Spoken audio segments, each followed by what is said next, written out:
Welcome to Indigenous Earth, where we explore indigenous wisdom to help you protect and connect to our planet. From the Paitavdira tribe of Paraguay, I'm your host, Frank Oscar Weaver.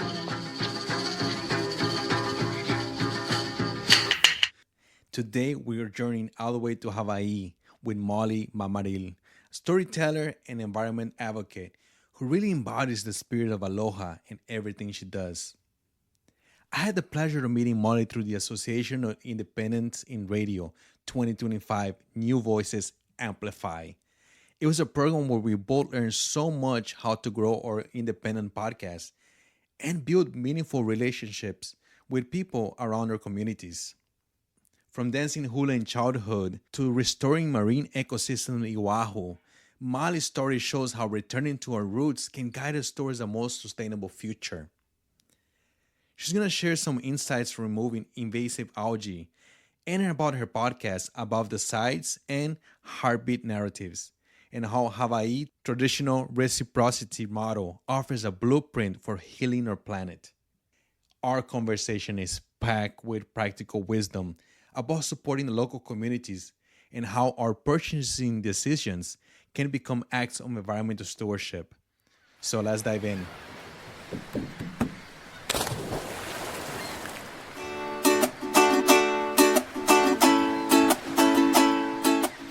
Right now, I am in Kaimuki, Oahu, in Hawaii.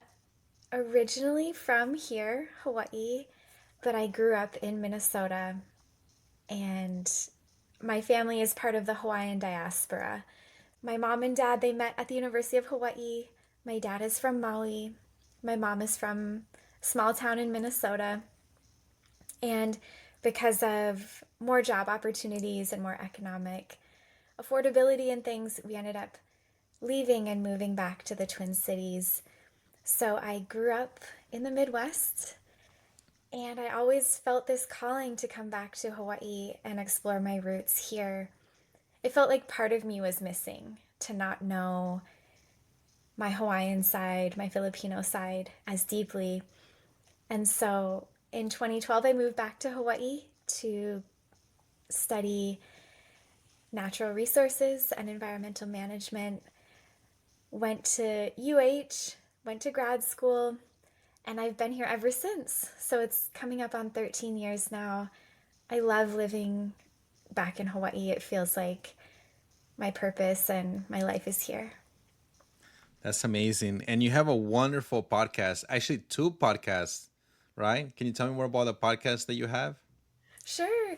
So that segues into how we met, because we're both participating in Air Media's New Voices Amplify cohort. Shout out 2025. Yeah, so I'm participating in that cohort with you for my Above the Sides podcast, which is about how we weave the values of aloha into our personal lives, our professional lives. And so in my day job, I work for the Oahu Economic Development Board, and my mentor, the late Uncle Pono Shim, he was a storyteller, and he had been receiving requests to start a podcast and share his stories of aloha with the wider community. And he had been leading professional development workshops on the aloha values, which are part of the aloha spirit law that we have here in Hawaii. And so after his passing in 2022, I didn't know if I should maintain the podcast because he and I started it together in 2021. And I just decided it would be really important to continue those stories of aloha from all of the people who he touched in his life, whether they were a third grade teacher who started bringing aloha into their classroom more readily by implementing those values, or someone who runs an insurance company or a bank, or people who live just across the islands or around the world who want to weave aloha into their lives. So that's Above the Sides. We aim to tell the story that's above the binary, where common ground can be found. heaven's perspective, as we say, to honor Queen Liliuokalani's words, her original quote about operating above the sides. And my second podcast is called Heartbeat Narratives, and it's stories of joy about the people, places, and passions that we love. So I'm super excited that you got to share about what you love, and we just recorded that episode together for Heartbeat Narrative. So thank you for being a guest. Yeah, for sure. It was a wonderful conversation. We talk about so many interesting topics like the Ava drink. We talk about sci-fi, about growing up, my nickname, the storyteller. So many wonderful things, and I think the people are gonna really enjoy it. So I'm gonna put the link on the show description so people can check out both of your podcasts. One if they want to hear more of my story on Heartbeat Narratives. I'm just so happy to continue this conversation. And you say that you grew up in Minnesota. I recently went there and it was cold. It was the most cold I've ever been in my whole life. But you grew up there, but you're still connected to Hawaii because you learned how to dance the hula, right? Yeah, yeah. It's funny that you said you just went there because I remember my mom telling me this story of the day she moved to Hawaii to go to the University of Hawaii, that it was a 100-degree difference between Minnesota and Oahu. So, yeah, very much a contrast. But yeah, growing up in Minnesota, I always felt this strong connection to the islands. We would visit Maui for family reunions often. And when I was about 14 years old, I attended a summer program called College Horizons. And it was a college prep program for Native students from around the continental US, Hawaii, and Alaska. And I remember seeing students from Hawaii dance hula. And I'd seen hula before when I was on vacation, but for some reason, seeing my peers who had grown up in the islands dance hula, it just kind of landed on my heart differently. And I had this overwhelming sense of I need to learn how to dance. And came back to Minnesota from that program, which was in California, and I found that there were two hula halau or hula schools in the Twin Cities, and one of them was welcoming new students, new haumana, and young women who were my age. So I danced for 6 years with this hula halau and made some really strong connections with my fellow hula sisters and really learned the value of storytelling about place and people and culture through that physical movement of dance. And I think so many indigenous cultures have that connection to not just language, but to movement.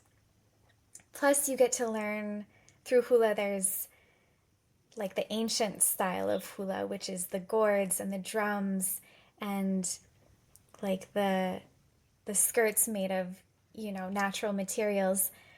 And then there's the more modern day hula, which is awana, the soft flowing hula that most of the world is familiar with. So awana is more modern, kahiko is the ancient style, and I had the privilege of learning both through my kumuhula, my hula teacher, and what a blessing, because I think that that was really what ended up bringing me to Hawaii, was realizing I wanted to tell stories in different ways because I really enjoy writing and I really love the environment. So I wanted to become an environmental writer but still have that cultural foundation through hula. What a wonderful story. So the movement brought you back to the island. And do you still dance? I danced for a little while when I first got here, and then I ended up finding other ways of connecting to nature that felt really aligned with my graduate school studies, studying the environment, and then I ended up working in conservation and really working out on the land and in the water. And I was fulfilled in that way but I still love hula. I wish I should probably start making more time for it and add that back into my life because talking about it more often, you start to realize like, oh, this is missing. I need it. I need it back. Yeah, and you mentioned that conservation and the environment is a really big part of your experience and something that you learn, and you have so much amazing articles that you have published online. I was reading some of them about the original fisheries, and there was a whole ceremony. So yeah, so your writing is amazing. The way you write and the way you tell stories. How'd you get involved writing those stories? That's a great question. It's funny, it feels like a long time ago now, but as an undergrad, I studied journalism and then environmental management in grad school. And then I just ended up realizing that you can write in any capacity. So I started really launching my career in conservation and working in different areas within conservation, like the marine education sector. So I was working for Papahanaumokuakea Marine National Monument, which is like the northwestern Hawaiian Islands. And I worked with that program through the state for a while and got to meet really fascinating people. Met a lot of folks who are involved in ocean conservation, and I got to dabble a little bit in storytelling and making videos and outreach materials through that work. I started freelancing a little bit and working with groups that were doing like nearshore water restoration, nearshore marine environment restoration with native seaweeds or limu algae. And that was really fun. But there's just been so much variety. And I think as a writer, you just have to just do it. Meet people, talk to them, start writing the stories, connect with local magazines and nonprofits that want stories and blogs written.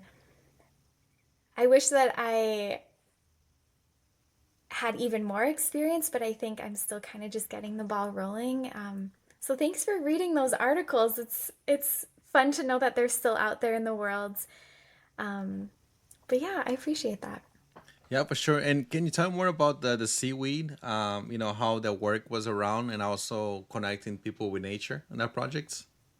Yeah, so back in 2016, 2017, I started working with a group called Malama Mauna Lua. In Hawaiian, Malama means to care for, and Mauna Lua is the region in which we work. Mauna is mountain, Elua is two. So the region of two mountains is called Mauna Lua. It's about 15 minutes from where I live now, and it's this 8 mile stretch of Mauna Lua Bay on the east side of Oahu. And our nonprofit, I work there part time now, but I was full time for a while as a contractor through another organization. And we essentially remove the invasive limu, the invasive algae and seaweed, to allow the native marine ecosystem to come back, which would be like the native seagrass, which are these like tiny little lime green plants that end up, taking root in the sandy like ocean bottom. And so I think over the course of the last 15 years or so, volunteers have removed over 3 million pounds of invasive limu, which has allowed some of those native seagrasses and so forth to come back, which then affects the whole ecosystem. So the corals and the fish, and you're starting to see more of those natives come back. It used to be a totally unusable area. It was like mud out in the ocean. And after they removed all of that sludge and the pollutants that were coming down from the residential areas, now people can like fish there again, they can surf, they can bring their families, and we maintain that area to keep it clean and recreational, as a way to honor the way it used to be.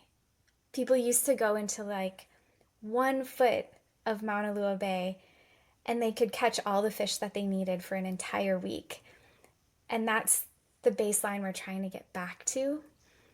Even though it's still a degraded bay at this point, we have a goal in mind of, ideally where we'd like to see our ocean again. That's beautiful. It's about having that global perspective, but working in the area, like you say, like 15 minutes from where you live. And the environment is interesting because there's so many species that, once they're rehabilitated, it really brings whole life back into the environment. Here in Florida, we have a keystone species that is the gopher tortoise. And the gopher tortoise is a turtle that makes a burrow, and there's about 300 species that live in that burrow. There's snakes, there's rats, and it's very important because in a perfect world, the environment in Florida should burn at least once a year. It's just the way that it burns and it grows back. And gopher tortoise is important because on the burrow, that's where all the animals go in when there's a burn. But if you remove the gopher tortoise, then the whole ecological species like collapse. So it's interesting for you to tell me, how bringing one type of seaweed back, how you reflourish the whole bay, and really helping people to connect, like you say, like families be able to come in and enjoy. And you have this really big passionate about the environment, but you almost taken to the next level now with your role about bringing the economy development into Hawaii. Yeah, it's been really fascinating work because my background is in conservation. Transitioning to a role that's more economic development at first glance seems like the total opposite. But I think in Hawaii, if you have those foundations of valuing your natural resources, valuing the resources of the people themselves, then you can build a community based economy around that model. And I think that's more of a prosperity model where you're really looking at what actually matters to the community itself. You know, we've relied so heavily on tourism for so many years, but deep down, residents know that that's not sustainable. That's not going to bring us into that prosperous future. And prior to Western contact, Hawaii was fully self sustaining. Because we're islands, every single island was able to function without importing anything because they had the mountains, they had the ocean, there were the gardens, the kaloloi, the taro fields, and everything in between. And so people would just trade the resources that everyone needed to survive. If you were a fisherman, you would go out, make your catch, and then share your fish with the rest of the community. And then the people who had the ulu trees, the breadfruit trees, would share their ulu. And then the kalo farmers would share their kalo or taro. So everyone had their needs met because we had this reciprocity. And if we use that model of sharing and abundance and kind of weave that into the modern day, then we do have enough. But right now, Hawaii imports 90% of our food, and that just shows how backwards we've gone in terms of becoming dependent on other places for what we consume. Because right now we have, I think it's like 1.7 million people across all of the islands. And we have smart, incredible people who are very resourceful. But it's really, we've got to bring back those foundational values so that we do have enough food here. So if the barges ever stop coming during a natural disaster or something, that we have more than 2 weeks worth of food. And anyway, so I could go on and on and on, but I really feel that like the economic unit is the family unit. And what's good for the families is what's good for Hawaii as a whole. and really focusing on the people and the resources that want the well being of Hawaii to be at the forefront rather than just extracting from Hawaii. And I think tourism could be more sustainable, but in many instances, it can be extractive because it's just taking and feeding into a cycle that is not giving back. So I think there are examples of sustainable tourism here, but diversifying the economy is key. Yes, and you say so many important points about being sustainable, and I'm glad that there is such a cultural heritage to be inspired by and be guided by in Hawaii with the elder knowledge that's very powerful. That's very powerful to be able to have that and bring it back. One thing that kind of jumped at me is that you mentioned taro. I'm obsessed with taro. I love taro. Really? I love taro. My favorite coffee is like an espresso with taro. Right. Yeah, and then taro cakes. But my question is because in Brazil we have guarana, and guarana it's a plant that has caffeine, and there's soft drinks that are made of guarana, but the guarana flavor does not taste anything like the plant. So if you eat the plant of guarana, it doesn't taste anything like the soft drinks or like that.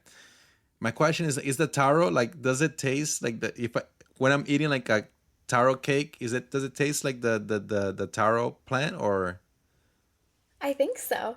It's sort of just this starchy flavor that is enhanced by adding other things to it, like fish and so forth. So you really eat it as part of a meal.